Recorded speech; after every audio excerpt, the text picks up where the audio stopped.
Boa noite, pessoal.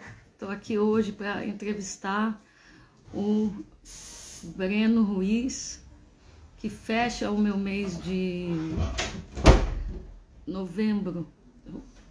O Breno Ruiz é um músico excepcional, um pianista pesadíssimo, que tem trabalho com Paulo César Pinheiro, tem trabalho com Renato Braz, tem trabalho com uma série de pessoas. Ele é muito jovem e muito talentoso.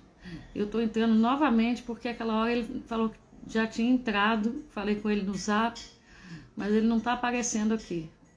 Eu não estou entendendo bem. Ah, chegou. Chegou. Deixa eu...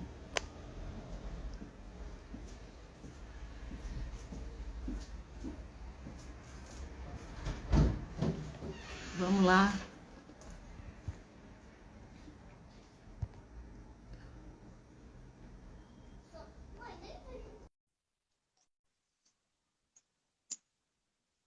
Convidei ele para começar a nossa conversa aqui. Olá, Daniela. Olá, prazer, honra. Prazer, prazer é meu. Que pianista fabuloso você, Poxa, obrigado. maravilhoso. Obrigado. Estou muito encantada pelo seu trabalho. Você é muito jovem e, nossa, assim, estou descobrindo aí uma geração. Você, Miguel, enfim, são músicos maravilhosos. Pela manhã eu fiquei te ouvindo, fui fazer ginástica, pus no meu ouvido, falei, vou escutar. Poxa, fico feliz. Que bom que você gostou do trabalho. Fico feliz. Muito, mas gostei muito, não foi pouco, não. Foi muito, Que gostei legal. demais. O que, que, Olha que que você... só, Diga lá, diga lá. ah, Não, não, eu ia eu perguntar o que, que começo você sempre. ouviu. O que que eu ouvi? Eu Pois é. ouvi do Alegria, ouvi algumas coisas, e ouvi do Mar Aberto. Mar Aberto, isso, não é? Sim, sim, sim. Mar aberto. Mar Aberto. E aquele que você convida um português para cantar, Que é o Alegria. que é o Alegria, então. Isso, Muito isso. bonito. Disco elegante, que coisa linda, nossa, maravilhoso. A gente vai falar de Obrigado. disco por disco, se você se dispuser a fazer isso. Vai Claro. ser muito bom para as pessoas ouvirem. E esse material fica armazenado no meu canal do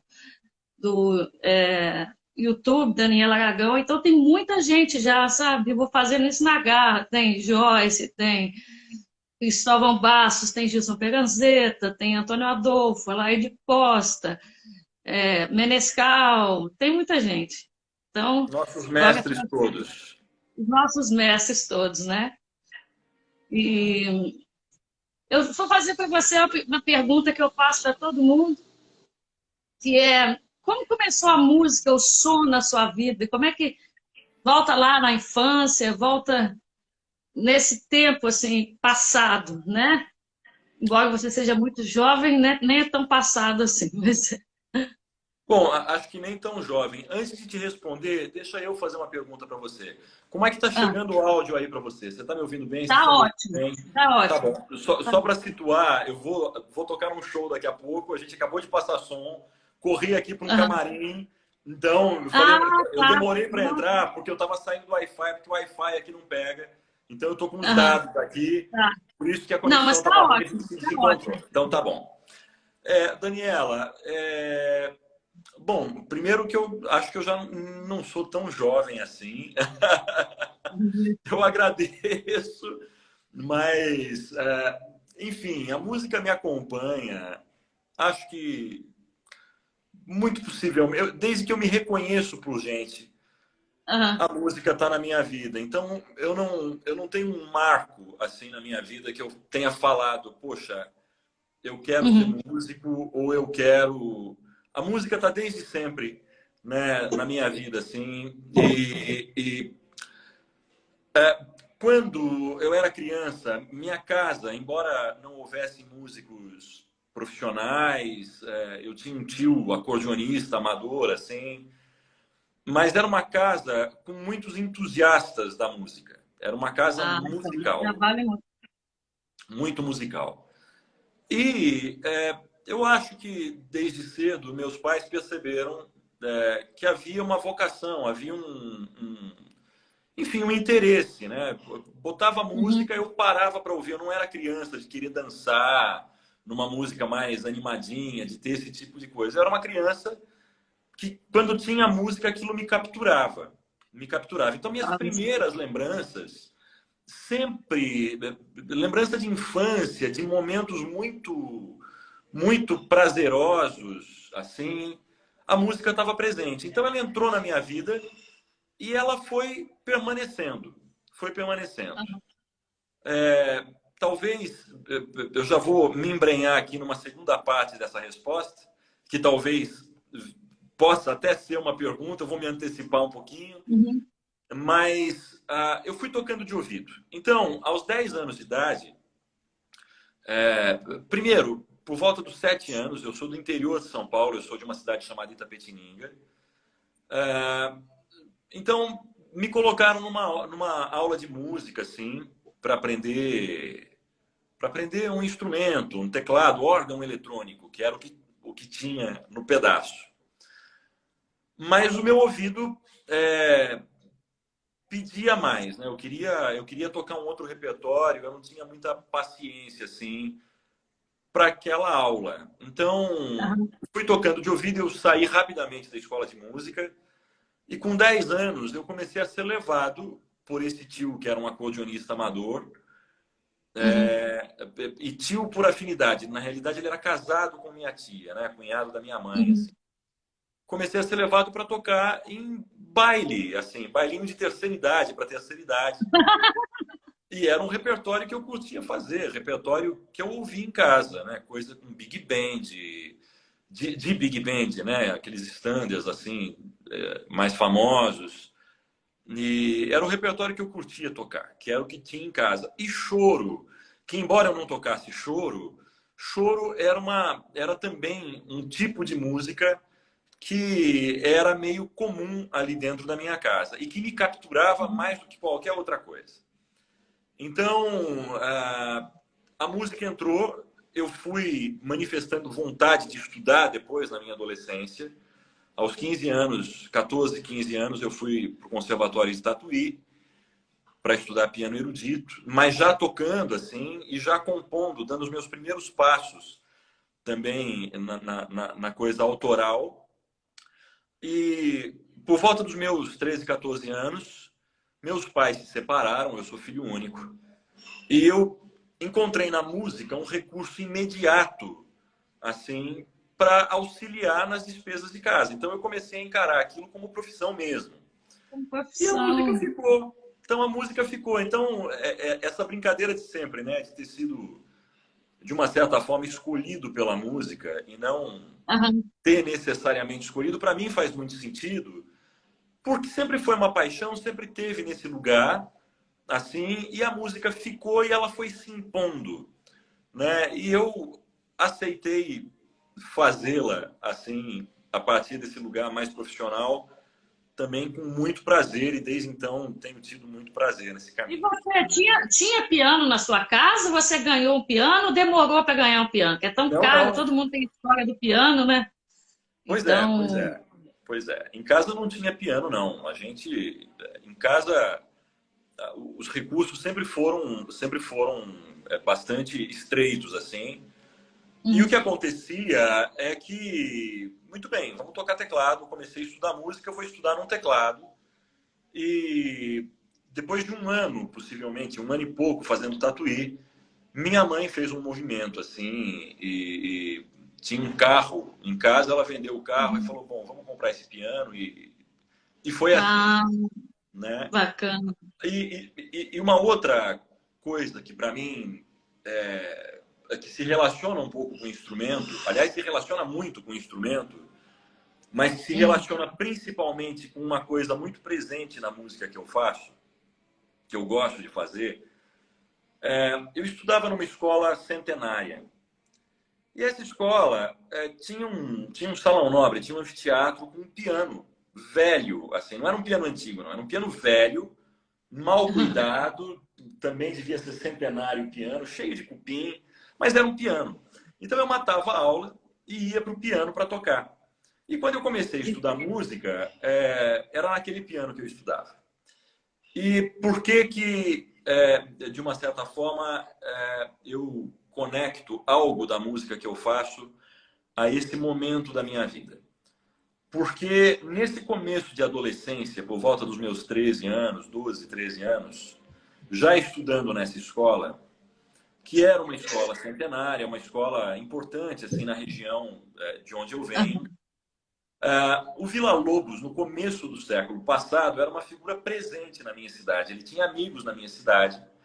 E daí, por conta daquele envolvimento, né, do Villa com a coisa do cantor fiônico, com a coisa, né, da cultura mesmo, assim, de um ponto de vista institucional, ele visitava essa escola. Então, havia muito registro da passagem do Villa por essa escola. E eu ficava imaginando, né, eu não tinha necessariamente a dimensão do Villa-Lobos como compositor e nem imaginava que isso fosse ser uma coisa marcante na minha vida, assim. Mas o fato é que a música do Villa entrou na minha vida por essa imagem que eu fui construindo de imaginar que talvez o maestro tivesse tocado naquele piano. Que talvez ele tivesse regido o orfeão da minha escola naquele mesmo espaço que eu estava usando, né? Então, uma coisa meio de criança, assim, mas foi assim que a música... que de uma certa forma, isso também, essa imagem se aliou àquela coisa do choro que eu já vinha trazendo de antes e foi permanecendo num lugar que me é muito caro.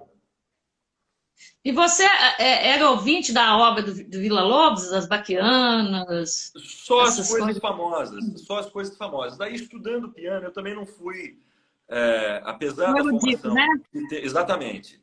Apesar de ter feito uma formação incompleta, assim, uma formação bem... Eu estudei poucos anos de piano erudito e tendo que trabalhar mesmo, assim, a música popular me chamou de um jeito meio inexplicável, um pouco. Foi conveniente por conta do trabalho, né? E porque a minha formação como músico erudito já era uma formação que, se a gente fosse pensar, pensando em termos de mercado mesmo, já seria uma formação tardia, né? Que já não, eu não Sim, sim. caberia mais ali. Então, por conta disso, eu toquei muito pouco do Villa-Lobos. Eu toquei pouquíssima coisa no meu repertório e passei a ouvir o Villa-Lobos depois, né? Eu fui me interessar pela obra depois desse momento, já fazendo o conservatório e entendendo um pouco a outra dimensão, botando o Villa-Lobos na dimensão que ele tem mesmo, assim, né? Daí eu passei a ouvir mesmo. Que maravilha. E você, na verdade, depois você vai gravar, né, Villa-Lobos. Aqui eu peguei o Mar Aberto, né, que é um disco aqui que até a crítica, né, exaltou esse disco, um disco histórico que traduz o Brasil. Na Você, verdade, oh, eu desculpa, estou falando algo errado? não. Tô falando...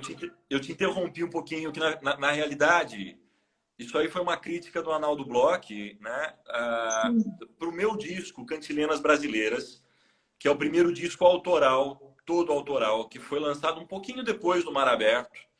Porque o Mar Aberto, eu comecei a fazer meu disco, meu primeiro disco, eu tenho um pouco a sensação de que ele é uma colcha de retalhos, no bom sentido. Porque eu comecei a gravar esse disco ainda morando em Itapetininga. Daí eu interrompi essa gravação, eu fui fazer uma outra coisa da vida, me mudei de cidade, fui para Marília, decidi prestar vestibular, sair da música. Teve um momento da vida que eu quis me afastar da música. Você quis abandonar a música.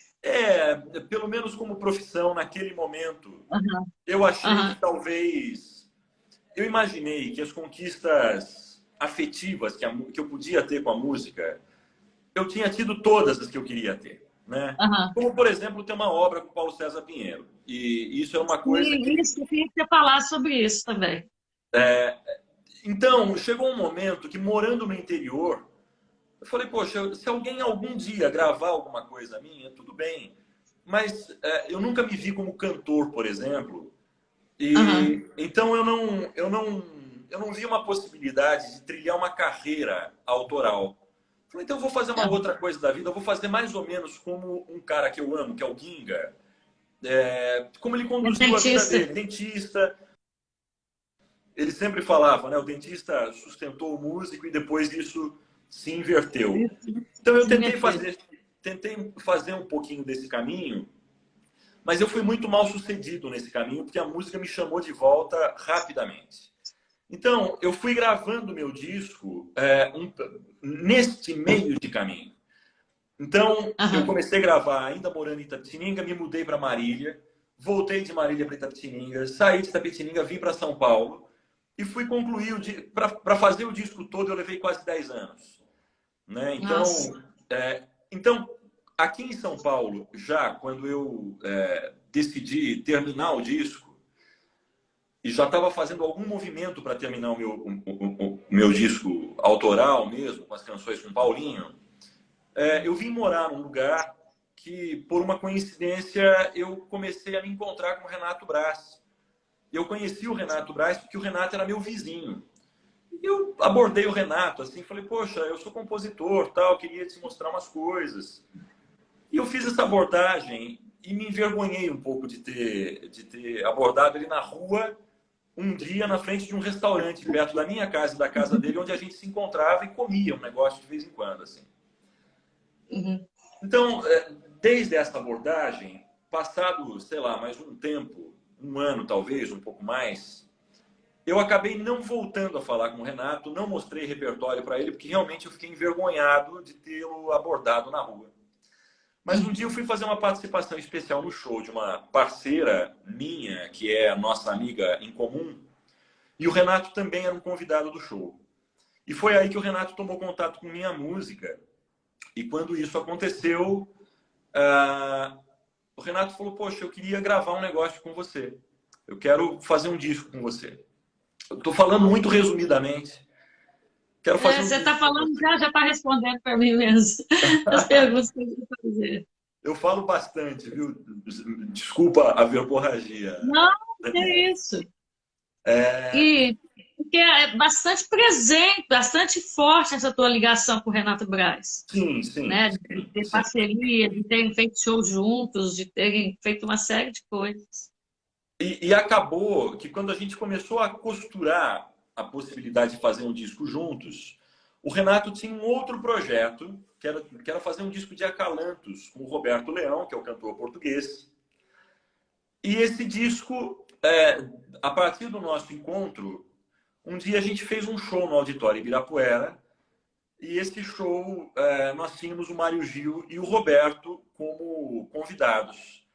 E esse encontro foi tão bom, que no dia seguinte a gente estava almoçando para comemorar o show da noite anterior. E dali a gente já foi para o estúdio. Assim, dali 2 dias a gente foi para o estúdio e o Renato o Renato e o Roberto acharam, falaram assim, poxa, por que a gente não muda aquele disco que a gente tinha começado a gravar, né, que era um disco de acalantos, tá, um disco de duo? Por que a gente não faz um disco de nós quatro? E esse disco, então, virou o Mar Aberto, que foi lançado um pouquinho antes de eu lançar meu disco, coisa de 4 meses, 5 meses antes de eu lançar o meu disco. Então, agora voltando para o lugar, né, essa crítica que você citou é uma crítica que foi veiculada pelo Globo, ela foi escrita pelo Arnaldo Bloch, teve uma matéria bonita do Aham. Bruce Stuckmann, A assim, Uga é maravilhosa. e que colocou o disco nesse lugar, que para mim foi uma surpresa enorme. E a partir desse momento eu resolvi não arredar mais o pé da música nem por brincadeira, assim, de falar, ó, vou fazer outra coisa. Que coisa boa. Mas conta assim para a gente, porque eu sou apaixonada pelo Paulo César Pinheiro Eu também. e ele é um letrista que abre, né, leques, né?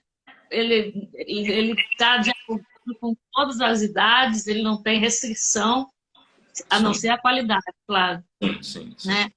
E como é que se deu esse encontro com o Paulo César Pinheiro, e como é que vocês trabalham assim, né? Ele te entrega a letra, você põe música, você entrega a música e põe a letra, vocês sentam e fazem junto no calor da hora, como é que é? Porque É, tem mais. o encontro com o Paulinho, para mim, foi assim de uma cara de pau extraordinária, que só é possível quando você, enfim, quando você não sabe com quem você está tratando, né? E era um pouco o que acontecia comigo. Eu queria a música, para mim, num terreno profissional. Eu já, naquele momento, estudando música, eu queria a música num território profissional. E sabia que já estava começando a entender que o meu caminho não seria necessariamente um caminho como instrumentista. Como os meus colegas que estavam estudando e querendo muito, desejando muito e batalhando já por trabalhos e por uma formação como instrumentista. Eu sabia que o meu barato era como cancionista. O que me pegava era música e letra. E o nome do Paulinho sempre esteve vinculado aos discos que eu mais gostava de ouvir. Assim. Então, eu me liguei muito cedo na música do Paulinho e no nome do Paulinho, no meio de uma pluralidade de trabalhos, assim, de nomes e de discos diferentes. Então, começando a compor, né, eu tenho um parceiro muito querido, que é o Rafael Altério. Na verdade, é um casal de parceiros, o Rafael e a Rita Altério, que são donos de um estúdio importante aqui em São Paulo, no interior de São Paulo, que é a Gargolândia. E o Rafael foi meu primeiro parceiro, assim.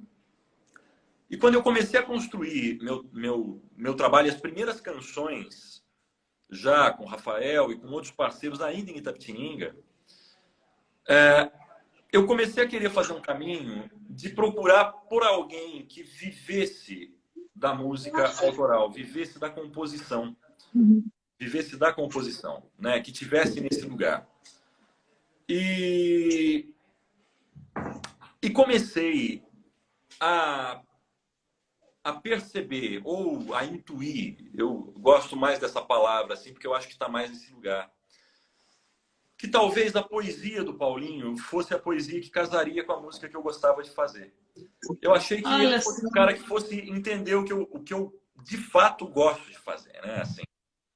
E também durante esse período, né, essa fase em que eu comecei a me descobrir como compositor e comecei a conviver com outras pessoas que também faziam música, houve uma tentativa de adequação, né? Então, algumas pessoas ouviam minha música. Eu lembro que uma das primeiras músicas que eu fiz assim foi um chorinho. E daí as pessoas ouviam e falavam assim, Breno, mas isso aí é uma música meio antiga, isso é uma música meio velha, faz uma coisa mais moderninha. Faz uma coisa mais consonante com o seu tempo, né? E eu tentei fazer esse caminho também, mas aquilo que eu fazia não me pegava de jeito nenhum. E como não me convencia, eu acho que também não convencia as outras pessoas e ficava um quê de frustração. Mas eu achava que aquela música onde eu era um pouquinho mais fluido, que se eu tivesse eventualmente uma letra como aquelas letras que o Paulinho, que ele é mestre em fazer, que talvez aquilo pudesse dar pé. Então eu descobri que o Paulinho na época era sócio do Teatro Clara Nunes, tinha aquele serviço de operadora, né? Aqui em São Paulo tinha telefone que era 102. Então, Ah, 102, por favor, Teatro Clara Nunes. Então, consegui o telefone do teatro e comecei a ligar no teatro loucamente para tentar falar com o Paulo César Pinheiro, né? Até que o sócio dele, um dia, alguém me passou o telefone do sócio, o Danilo Rocha, acho que se eu não me engano era esse o nome dele, e eu conversei com o Danilo, e eu me apresentei assim, coisa mais, enfim, risível, né? Porque eu falei, olha, eu sou um compositor do interior de São Paulo, um compositor com 2 músicas, possivelmente. Não muito mais do que isso, mas já falando, sou um compositor do interior de São Paulo, eu queria falar com o Paulinho Pinheiro. E o Danilo fez a ponte. Só que, quando ele fez a ponte, o mesmo sintoma que aconteceu anos depois com o Renato bateu, bateu em mim. Eu falei, poxa, primeiro que teve uma certa frustração de não ter falado diretamente com Paulinho Pinheiro. E segundo, que na época, eu não me lembro exatamente quando foi, nem que música era, mas o Paulinho tinha acabado de receber um prêmio importante com Dori, não me lembro se era um Grammy, alguma coisa assim. Falei, peraí, mas eu estou sendo muito ousado. Quem sou eu na ordem do dia para mandar alguma coisa para esse cara? Então, juntou um pouco da minha frustração de não ter conversado com ele com essa vergonha posterior. Falei, quer saber, eu não vou mandar coisa nenhuma. E não mandei. Passou mais um ano, eu me mudei de casa. Me deu 5 minutos de novo. Eu falei, puxa vida, mas eu me envergonhei, eu fiquei intimidado. Ele já tinha dito que podia mandar, ele me ligou de volta, o Danilo, né? Já tinha me retornado dizendo que o Paulinho aceitaria receber minha música. Eu vou tentar mandar. Liguei para o Danilo, de novo. Eu tinha guardado o telefone, daí o Danilo falou, poxa, eu me lembro que você ligou, a gente ficou esperando aqui, você não mandou a música. Eu falei, pois então eu vou mandar. E mandei. Passou mais um ano, um dia eu estou em casa, toco o telefone, era o Paulinho. Ah, Então, meu Deus! e daí até a primeira parceria acontecer, a gente passou por mais alguns meses, assim, eu fui para o Rio para conhecê-lo pessoalmente. E daí esse encontro foi uma das coisas mais emocionantes da vida enfim, o Paulinho é essa entidade, né? Assim, Entidade. é uma entidade, é um guardião de uma linguagem profundamente brasileira, tem essa essa generosidade ou essa antena de se conectar com várias Antena. gerações, de estar aberto, de estar sacando tudo. Então foi assim um presente que eu ganhei na vida e desde então a gente, no primeiro ano, nos 2 primeiros anos assim, a gente compôs muita coisa. Eu mandando música e ele mandando as letras de volta. Eu gravava na fitinha cassete, mandava para ele, ou gravava num CDzinho, e daí tem aquelas histórias clássicas do Paulinho, né, que ele passa para a fitinha cassete. Às vezes aconteceu assim de mandar. Gravadorzinho de fita cassete que ele tem? Aquele gravadorzinho? Ele faz nesse esquema. Nesse esquema. Então é assim que a gente trabalha. Eu mando a música, eventualmente, mais recentemente, inclusive no disco que eu fiz com o Miguel, né, que nós fizemos juntos assim, tem uma parceria nossa que é uma letra do Paulinho que foi musicada por mim, mas na maior parte das vezes sou eu que mando a música e ele letra. Nossa, ele é, eu nem consigo contabilizar, não tenho nem noção da quantidade de letras que ele tem, né? E cantadas por os mais diversos intérpretes, né? Pois é, Isso é fantástico, assim. por todos os nossos E, mestres, né? Assim. sim, aí me vem essa pergunta, né? Que quando você falou desse entusiasmo, o que te despertou lá, o Vila Lobos, né?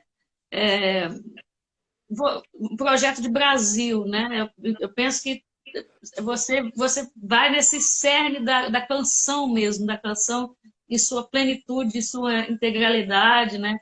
Então, você tem essa busca, assim? Isso é... Olha, hoje eu tenho 39 anos, né? Daqui a 2 meses eu faço 40, por isso que eu falei, já não sou tão jovem assim. Minha parceria com o Paulinho já tem, se a gente for computar desde o primeiro contato, assim, então ela já tem mais, ela está beirando já as 2 décadas aí, né? Uhum. Mas não são 2 décadas de música. Eu tô falando assim, pensando um pouquinho do primeiro contato, dos hiatos todos, desse tempo que a gente, desse respiro todo que teve no meio do contato. Para mim, o meu grande barato foi quando eu estive na casa do Paulinho a primeira vez e conheci a Amélia Rabelo, né? Conheci Luciana. E eu cheguei na casa do Paulinho e eles estavam ouvindo uma música minha e a Luciana virou para mim e falou assim: menino, você tem ideia do que você está fazendo? Você não tem ideia do que você está fazendo. Você está fazendo um lundu. E de fato eu não tinha ideia do que eu estava fazendo. Nossa. Hoje eu tenho uma vaga ideia, porque eu não sou um pesquisador. Eu não sou um pesquisador. E, portanto, não tem uma busca no sentido acadêmico. Uma Uhum. busca no sentido acadêmico. Eu me lembro que há alguns anos atrás, não faz muito tempo não, na época de lançamento do meu disco, talvez 2016, um dia eu recebo, conversando com a Luciana fala assim: eu vou mostrar umas coisas para você. Olha aqui tua família, vou mostrar a tua turma. E começou a me mandar alguns lundus, assim, né? Alguns Caramba, contemporâneos e outros não contemporâneos, daquele projeto de pesquisa e de, e tem de... Clementina nesse meio, né? Pois é, pois é. E daí ela começou a me Clementina. mandar e eu fui ouvindo algumas coisas assim. De fato, é um reconhecimento, é como se fosse uma volta, um encontro com uma família, né? Uhum. Então, não há necessariamente uma busca no sentido de me aprimorar no domínio daquela linguagem do ponto de vista histórico ou do ponto de vista formal. A minha música ela Ah, é muito intuitiva, assim, mas ela é produto de tudo que eu ouvi. Então, o que eu penso? Assim, eu reconheço muita coisa. Quando eu falo da sanfona do meu tio, daquele tio, ele não sabia onde era o dó, mas ele tocava uma sanfona. Ele não tocava bem, muito pelo contrário, mas ele era muito feliz tocando aquela sanfona dele. E é uhum. até interessante porque a gente tinha uma certa divergência pessoal, assim, que tinha um conflito de geração muito grande e de princípios mesmo. Mas a música nos aproximava muito, muito, muito, muito. Então a gente conseguiu ser amigo e eu só fui perceber isso depois por causa da música. Uhum. E muito da minha música vem desse lugar, dessa sanfoninha do meu tio, né? E das rodas de choro, das coisas que eu ouvia na casa dele, que ele também não tinha essa dimensão, Uhum. né? Então, ele fazia uma música com apelo rural, por exemplo, um apelo sertanejo, mas um lugar muito mais puro, né? Em algum momento, eu acho que isso se conversa, em termos de raízes, com as mesmas origens dessa música que eu faço e que a gente identifica lá com o Lundu, com o Choro, com o Calado, com a Chiquinha, com o Nazaré e outras tantas figuras talvez menos conhecidas e tudo mais. Mas, então, a minha busca hoje, um negócio que eu persigo é. Eu ouço muito meu parceiro, sabe? E uma vez eu ouvi do Paulinho um negócio que, para mim, eu falei, eu tenho que considerar isso com muita seriedade. Que é assim, deixa o coração falar. Deixa o Uhum. coração falar. Então, a minha música me traduz. Eu sou um cara contemporâneo, eu me visto moderninho às vezes, como aquela música que gostariam que eu tivesse feito, mas a minha música me desnuda. A minha música me desnuda. Então, o que eu trago comigo vem desse lugar aí e eu não tenho como escapar disso. Não tenho como escapar. Então, o que eu gosto de fazer, a minha busca é estar em sintonia com esse lugar que me traduz, que traduz Uhum. minha origem, que traduz meus afetos, as minhas relações com as pessoas, o meu modo de me relacionar com as pessoas. Eu sou um cara super eclético, eu ouço jazz, eu estudei jazz também, transito, poderia transitar e transito muitas vezes por outras searas. Mas Aham. quando é a hora de fazer a música, aquele lugar é o lugar mais, sei lá, mais precioso, assim, mais sagrado. É um olhar para dentro, assim, sabe? Então, Entendi. a busca consiste um pouco nesse lugar, em estar nesse lugar. Agora, você, pelo que você está falando aí, você tem um caráter de autodidatismo, de você é autodidata. Porque, assim, é, pouco você teve de aula de fato, né? Como é que você foi desenvolvendo isso, técnica? Eu lembro que uma vez eu conversando com o Cristóvão Bastos, Ele falou que uma das professoras dele, ele tinha um exercício de colocar peso em cada dedo para treinar, para que depois, aquilo, quando ele ficasse, tirasse peso, ele fosse ficar mais ágil, né? É um pianista magnífico, muito meu amigo. Até que me indicou você, foi ele. É mesmo. Foi o Cristóvão. Então, como é que se dá assim, porque para ser o músico que você estuda muito. São muitas horas de dedicação, né? Então, isso é um problema porque eu dou aula de piano e eu espero que nenhum aluno meu veja isso, porque eu vou depor contra mim, vou produzir provas contra mim aqui. A grande verdade é que eu sou muito indisciplinado no sentido formal da coisa. Uhum. Muito indisciplinado no sentido formal. Quando eu estudava, eu era mais disciplinado. Eu tinha uma rotina de estudo, mas era uma rotina de estudo para o instrumento, não para a composição. E era uma rotina Uhum. de estudo que também eu já... Era uma rotina meio preguiçosa, embora houvesse essa rotina, mas eu declinava dela rapidamente. Porque eu tinha que fazer outras coisas, eu precisava trabalhar. Eu já sabia que eu Uhum. não ia construir carreira como músico erudito, por exemplo. Uhum. E tendo que fazer gig muitas vezes, tendo que gravar jingle, fazer, sei lá, outros trabalhos. Ah, tem uma variável no meio desse caminho que para mim era uma variável e é até hoje uma variável assim meio inconveniente.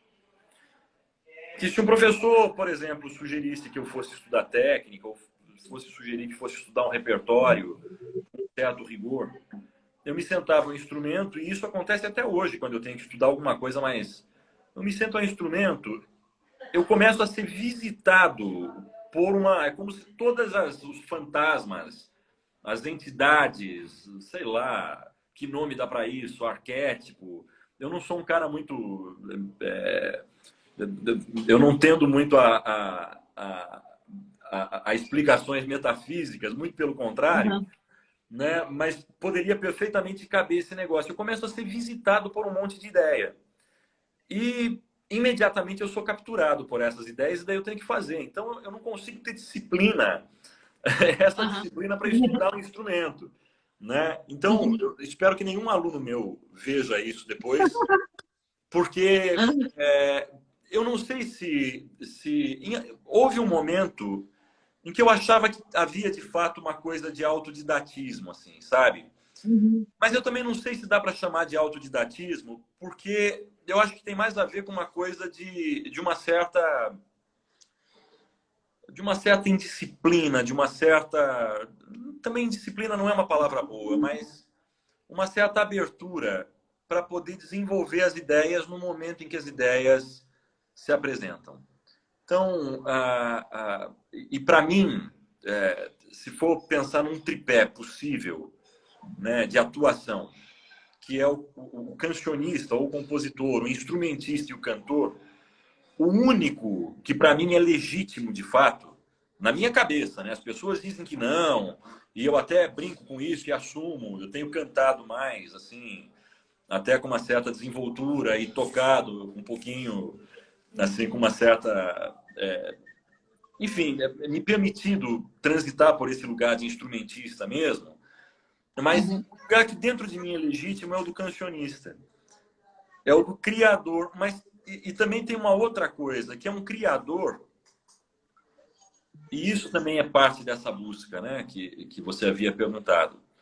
É um criador que tem a consciência de que eu passo por lugares que muita gente já passou.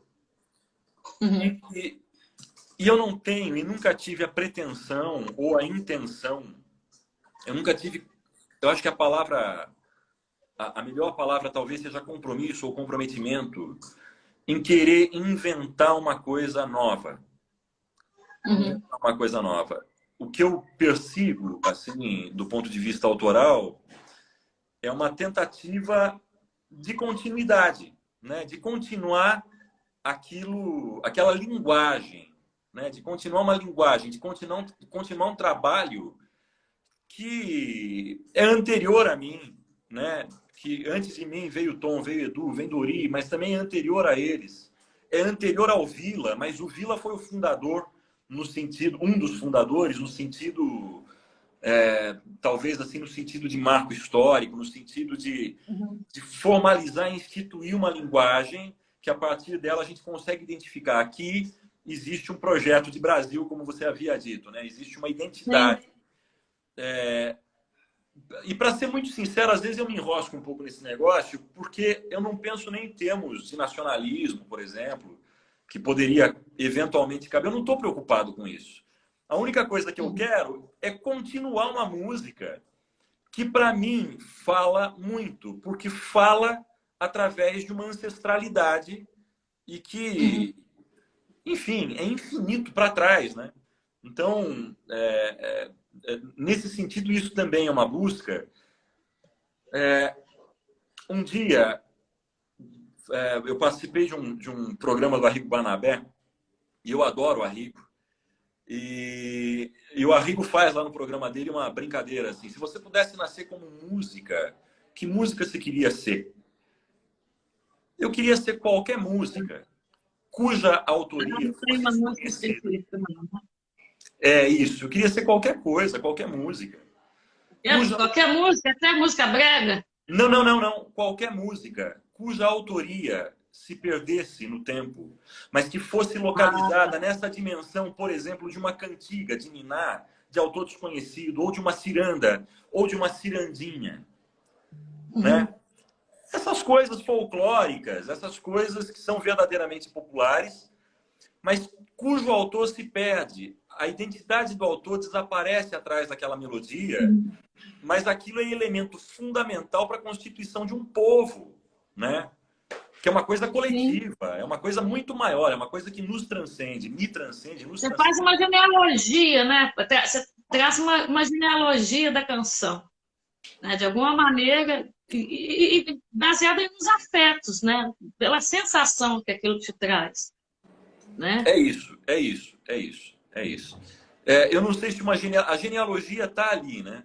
Ela está É. ali, ela está ali, mas talvez um dia, eu até brinquei, se fosse para perseguir um propósito, seria um propósito de síntese, talvez, né? Assim, de sintetizar coisas que eu acho importantes, que me antecederam. Uhum. Então, eu acho que tem um pouco a ver com isso, assim. E vamos percorrer aí sua discografia, não sei quanto tempo você está aí, mas é tão bonito, está vendo só Mar Aberto, né? Me lembrou, assim, quando eu vi aquele poema lindo da Leila Diniz, brigam Espanha e Holanda pelos direitos do mar. Aí, que o Milton musicou aquilo, né? Então, assim, esse mar aberto, a gente vai pensar justamente também nisso daí, de certa maneira, né? Da América, né? Sim. Como é que se deu esse disco? Bom, o Mar Aberto foi exatamente a ideia do disco foi o disco foi concebido no susto daquele show que éramos Renato e eu, com participação do Roberto Leão e do Mário Gil, que no fim acabou virando um show de nós quatro, porque a participação foi tão prazerosa, isso é um problema. Eu sou muito, e o Renato também é assim, e é um encontro. E outros parceiros, o Didio também, o Roberto Didio, que é meu parceiro mais recente, e tem sido um parceiro muito frequente, parceiro do Miguel também, do Cristóvão. É, e eu posso falar por mim, na verdade, mas eu sou muito, muito regido, muito levado pela ideia de prazer, pela ideia do encontro, pela ideia do afeto mesmo, né? Essa palavra é meio desgastada, mas é exatamente isso. É. Então, esse encontro, ele foi um encontro muito prazeroso que parecia que a gente tocava junto há muitos anos. Então, 2 dias depois, a gente já estava no estúdio fazendo o disco. E como é que o repertório foi escolhido? Daí cai nesse lugar que parece uma coisa retórica, assim, mas que não é. Na verdade, o repertório foi se escolhendo. As canções Uhum. foram se escolhendo. Então, a gente tinha um monte de ideias E conforme a gente ia tocando, às vezes essas ideias iam para outro lugar e a gente ia se lembrando de outras coisas e se emocionava com aquilo. E quando via, estava gravado e o disco foi feito assim. E num momento... O Cantilenas Brasileiras, que é inteiramente com o Paulo César Pinheiro, né? Isso, isso, isso. Ai, olha só que lindo esse título, Cantilenas Brasileiras. Pois é, e esse título, o Cantilenas Brasileiras, enfim, essa história é de mandar música para o Paulinho. E ele funcionar assim, a moda da fita cassete e da máquina de escrever. Então, eu tinha muito prazer de quando mandava um CD para ele, ou uma fitinha com a música gravada, eu mandava uma carta. Que lindo! Então, quando a gente fez nossa segunda música, que é uma música que está nesse disco, que se chama Cantilena Sertaneja, na primeira música, que era o Estrela Branca, eu já tinha, assim, me encantado tanto com o universo da letra que ele havia posto ali, quanto a possibilidade de continuar mandando canções na mesma praia. Na mesma praia. Uhum. Sem nenhuma outra pretensão, sem ter a preocupação de fazer uma música mais alegrinha, ou mais moderninha, ou qualquer coisa do tipo. Então, eu peguei e mandei uma outra canção, que era meio monótona, assim, e falei para ele, falei, Paulinho, tá aqui, tô mandando mais uma cantilena dessas que eu gosto. Aí o Paulinho pegou a carta e me ligou e falou assim, Breno, isso aqui é nome de disco. Isso aqui é nome de disco. Pensa em fazer um disco chamado Cantilenas Brasileiras. Isso lá em 2004, talvez, 2003, 2004. E eu fiquei com esse nome na cabeça, amando esse nome. E a gente foi fazendo um repertório. E daí, quando eu tive...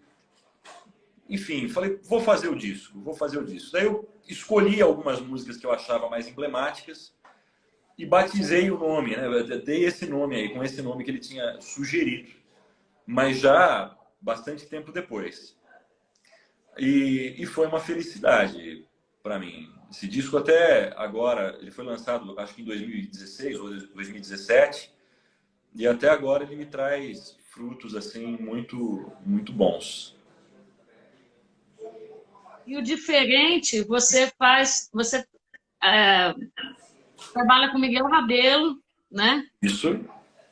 E também, esse aí eu estava ouvindo alguma coisa também. A gente acha tudo na internet.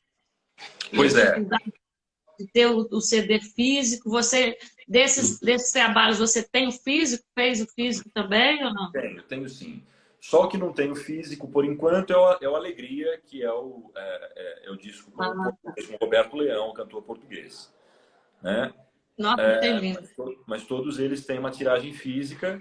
E o diferente foi um reencontro com o Miguel, porque quando eu conheci o Paulinho, eu conheci o Miguel era criança de tudo, né? Então, o Miguel está uma geração depois de mim. Aliás, um pouco mais de uma geração depois de mim. Então, encontrar o Miguel, reencontrar o Miguel e ter me tornado amigo do Miguel, e aí tem toda uma história também, tem várias pessoas no meio do caminho que contribuíram muito assim para essa ligação se dar, né? Para esse elo se dar. Mesmo a Luciana e a Amélia, mas a Alice Passos também, né? Que é uma cantora amiga e muito querida, com quem nós fizemos um show, ela nos convidando, né? A mim e ao Miguel. E daí o meu santo bateu com o do Miguel rapidamente. Porque, ao contrário de mim, o Miguel é muito silencioso. O Miguel... entrevista comigo aqui que ele deu, ele quase não falava. Eu ia puxando ele, puxando. Você vê que é completamente o oposto, né? Assim, eu sou verborrágico até não poder mais, mas o Miguel é silente. O Miguel é silente, assim. Mas ele é silente, mas ele é muito espirituoso, muito... Enfim, ele é muito espirituoso É mesmo. puxou o Então, pai, né? pois é, pois Cristóvão é é. também, puxou o pai. Parece ter o temperamento do pai. Pois O é, os dois Cristóvão é observador ao extremo, Isso, agudo na fala e preciso e correto. isso define o Miguel também. Isso também define o Miguel. E o encontro com o Miguel foi um encontro, assim, de novo, como se a gente fosse amigo frequente, de muito tempo. De muito tempo. Então, a gente ficou amigo muito rápido, assim, sei lá, de ter vontade de sair quando eu estou no Rio, de ir beber, assim, tomar um negócio junto e a coisa musical que se resolve, e aí é uma coisa muito consonante, porque a música para ele se resolve no mesmo lugar que se resolve para mim. E o tempo de fazer as coisas também é a mesma coisa. Eu sou uma pessoa. Isso é um problema, isso não é uma. Eu não acho. Pelo menos para a maioria das pessoas, isso não é exatamente uma virtude. Mas eu me distraio muito facilmente com a música e com. Ele é super organizado, eu não sou. Mas eu me distraio muito facilmente com questões, com as coisas da música, com as demandas musicais, assim. E, e isso, para quem vai produzir disco, por exemplo, é um terror, porque é como andar sem bússola, né? Para usar uma expressão que o Renato Braz usa sempre, é como andar sem bússola. Sem bússola, sem relógio e sem calendário. Eu completaria essa fala. Então, o encontro com o Miguel se deu num lugar muito bacana, porque, embora ele seja muito organizado e tudo mais, ele respeita muito essa maneira de ser e ele é um pouco assim também. Às vezes eu mando um WhatsApp para ele, ele leva, sei lá, 10 dias para visualizar a mensagem. Daí ele responde Nossa! 10 dias depois e por aí vai, né? Mas a coisa musical, quando a gente encontrou, eu falei assim, poxa, vamos fazer o disco. Depois que a gente já havia feito show e tal, foi uma coisa que surtiu assim, um efeito violento, musical, emocional, pessoal. Foi um achado. Foi muito bom. Então viramos parceiros e fizemos esse disco.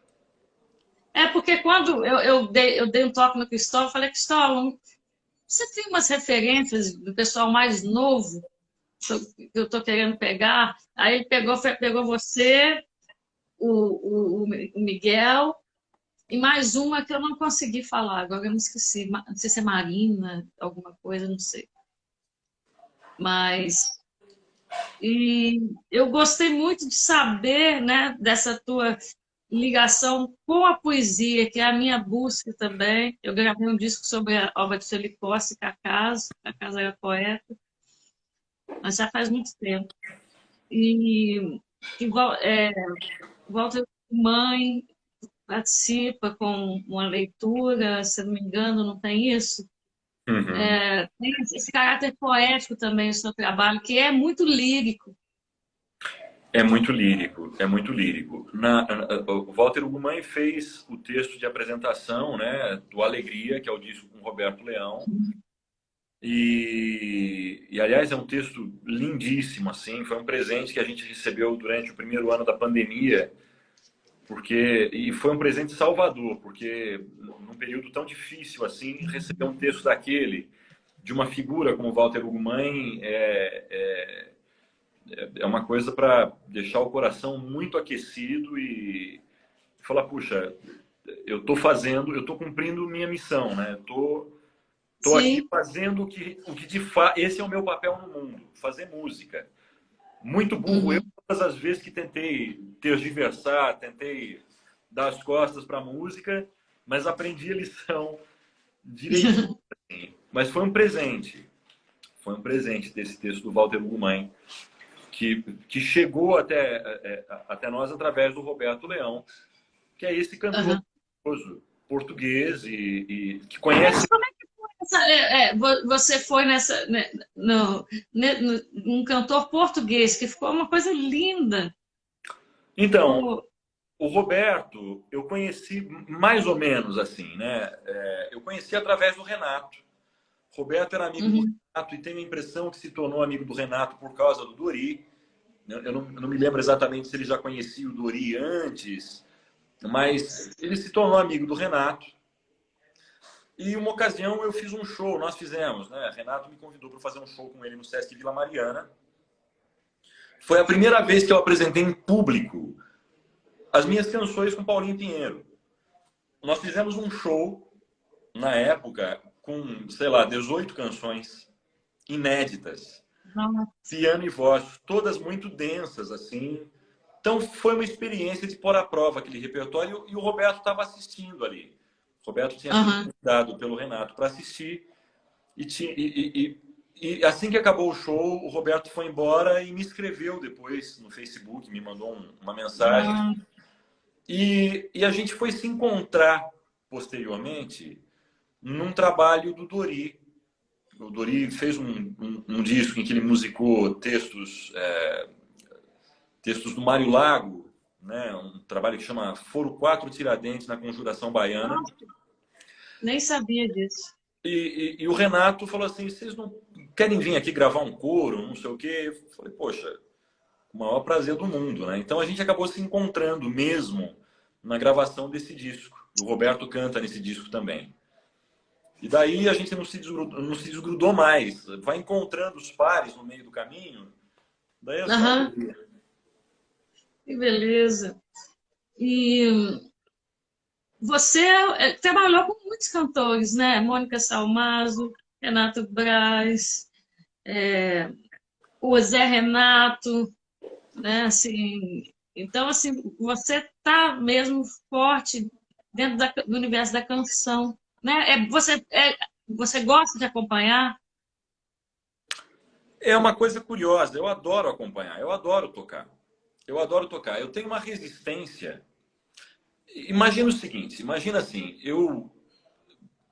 Em algum momento eu escrevi a letra também. Eu tenho algumas canções com alguns parceiros, como o Rafael Altério, em que a canção é dele e a letra é minha. Daí aparece o Paulo César Pinheiro na minha vida. O que eu vou me meter a escrever se tem um cara como o Paulo César Pinheiro escrevendo? E que depois vem uma outra figura, de outro bando, mas que aparece no meio do caminho, um cara imenso como o Roberto Didio, para falar desses que são meus parceiros, porque tem muita gente maravilhosa escrevendo, né? Para além desses que eu estou citando aqui. O que eu vou querer escrever, né? Assim, eu não vou ter condição de contribuir à altura. Assim, a música é um lugar onde eu transito melhor. Agora, a coisa do instrumento é muito parecida com essa. É muito parecida, porque eu me aproximando daquelas pessoas que me formaram, né? Conforme a vida vai andando assim, eu começo a me aproximar de repente do Cristóvão, ou começa a ficar mais perto de alguns instrumentistas que eu admiro muito. Qual seria a minha contribuição do ponto de vista instrumental se essas pessoas fizeram e ainda fazem com algo que está além da competência, né? Que tem uma identidade, que tem uma história profunda. Então, para mim é um lugar... Eu gosto do meu piano de compositor. Eu gosto de estar nesse lugar. O disco que eu fiz com o Roberto foi uma ousadia, assim, no sentido de experimentar, falar que eu vou me posicionar como instrumentista,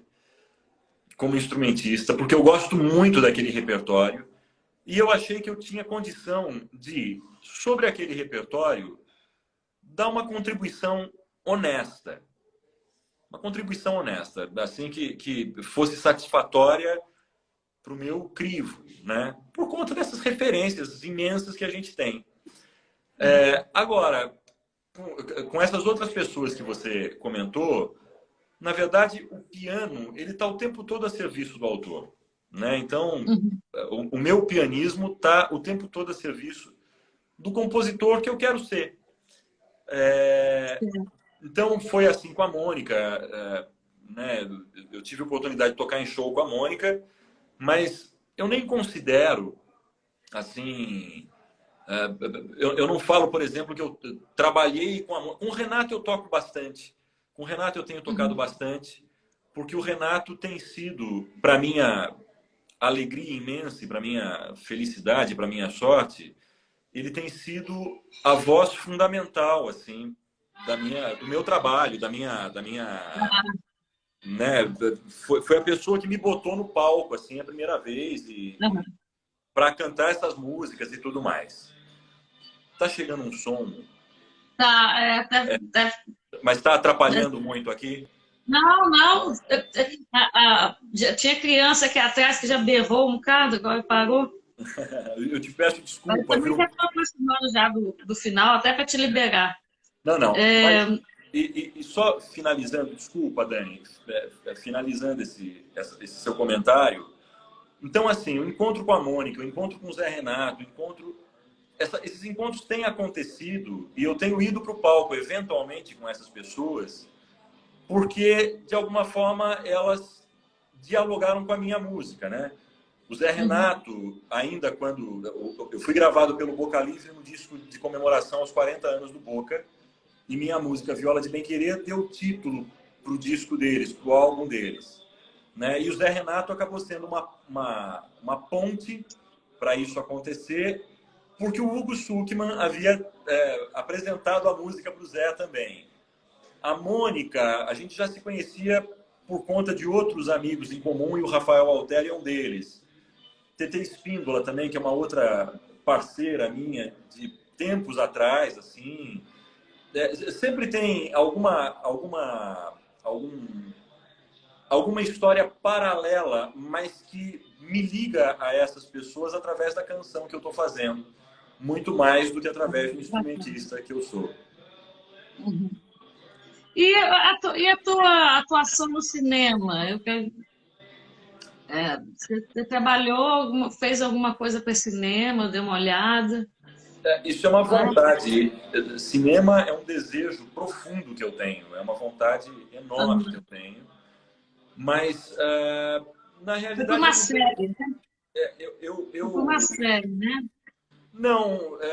O que, bom, cinema, especificamente, eu fiz uma música. Na verdade, eu fiz duas músicas para um filme, assim, lado B total, do Carlos Rockenbach. Calão era vivo, assim, ainda, enfim, era uma música feita sob encomenda, assim, então eu Uhum. fiz a letra também com um parceiro lá de Itapetininga, Olha, e foi um barato fazer isso. E depois, o que acontece é ser chamado para gravar em trilha de outros compositores. Daí eu vou gravar piano na trilha de outros compositores. Então, isso aconteceu com o filme do Zeca Ferreira, né, o Noites de Alface, que tem um tema do Mário Gil, que é meu parceiro também, com o Roberto Didio, que foi cantado pela Mônica Salmazo, e eu tô lá tocando piano na trilha. Então, tem essas aproximações, assim. Mas de trabalhos meus mesmo, eu não considero o nada... sonho é compor para o cinema, né? Fazer Exato. com o trabalho. O Cristóvão tem alguns para cinema que ele me contou. Eu lembro quando ele estava fazendo o Suprema Felicidade do Jabor, Sim. né? É uma outra linguagem, né? E é muito bonito, né? Assim, tem trabalhos muito bacanas. Mas você já está começando de alguma maneira, né? Porque você já participou com uma, já tocou música alheia, mas tocou, né? Isso é um desejo que eu tenho, assim. Eu espero que em algum momento da vida haja essa possibilidade de ter um trabalho mesmo. Inclusive o trabalho do próximo disco, que é um trabalho todo em parceria com o Roberto Didio, é um trabalho assim com uma forte. Eu coloco minha música a serviço de uma crítica que eu acho muito importante e que tem muito a ver com um momento também. A gente começou a trabalhar juntos durante a pandemia, mas o encontro musical ele não se reduz à pandemia e nem é em virtude da pandemia. Mas eu quis colocar minha música a serviço de uma crítica que eu achei necessário fazer. E quando a gente começou a construir esse repertório, que agora vai virar meu próximo disco, chamado Pequenas Impressões sobre o Caos. No meio do caminho, eu falei, isso aqui não é um disco. Isso aqui é para ser roteiro de um filme, ou isso aqui deve ser trilha para cinema. Ou pelo menos algumas canções daqui. Né? Então, muito assim... Eu trabalhei muito pensando em um dia, quem sabe, isso virar um projeto de uma outra ordem, assim, para além da música. Poxa, maravilha. Você já deu todo um panorama. E a gente fechar aqui, eu faço, é uma pergunta também que eu faço para todo mundo. Você pode responder com um poema, com uma coisa sua, com um pedaço de letra, enfim. O que é a música para a sua vida?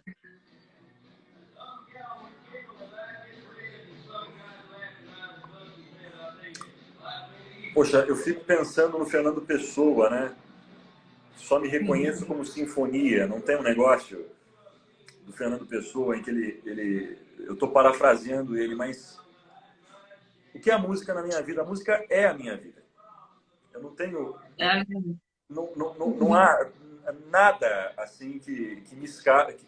Enfim, eu sou completamente capturado pela música. Então, eu não me reconheço fora desse lugar. Lindo. Olha, eu quero te agradecer muito, viu? Adorei o nosso papo e aviso o pessoal, depois eu passo para você, que tudo fica no acervo, já está enorme, no meu canal. E se inscreva lá, se der. Já estou E inscrito. obrigado quem acompanhou aqui. E quero agradecer ao Leandro Ramalho, que é o que me dá o apoio na parte visual, né? Dos depoimentos e tudo. Vou ouvir mais você, mais e mais. Foi muito bonito o seu trabalho. Estou muito feliz de ter conhecido o seu trabalho. Felicidade é minha, Daniela. E eu vou... Na verdade, eu peço desculpas, porque... Enfim, eu peço desculpas, mas de uma certa forma eu acho que o nosso papo aqui já serviu também. Não, rendeu muito. O meu modus operandi, assim, mas eu sou uma pessoa... A minha comunicação WhatsAppica, ela é meio ruim. E peço desculpas. Não, mas está tudo ótimo. Tem que pedir desculpa nenhuma, está tudo ótimo. Por esse som de fundo aqui, mas eu não... Não, aqui tem criança berrando aqui, tinha criança berrando aqui. Imagina. Eu agradeço muito, muito pelo espaço aqui, pelo papo, viu? Obrigada. Fale para os amigos. Tem muita gente aí boa para eu entrevistar. Eu vou procurando, pedindo um, pedindo outro. Maravilha. Um grande beijo, então. Tá? Uma boa noite e um bom show para você. Muito obrigado. Boa noite para você também. Obrigado mais uma vez pela prosa. Obrigada. Vou fechar aqui.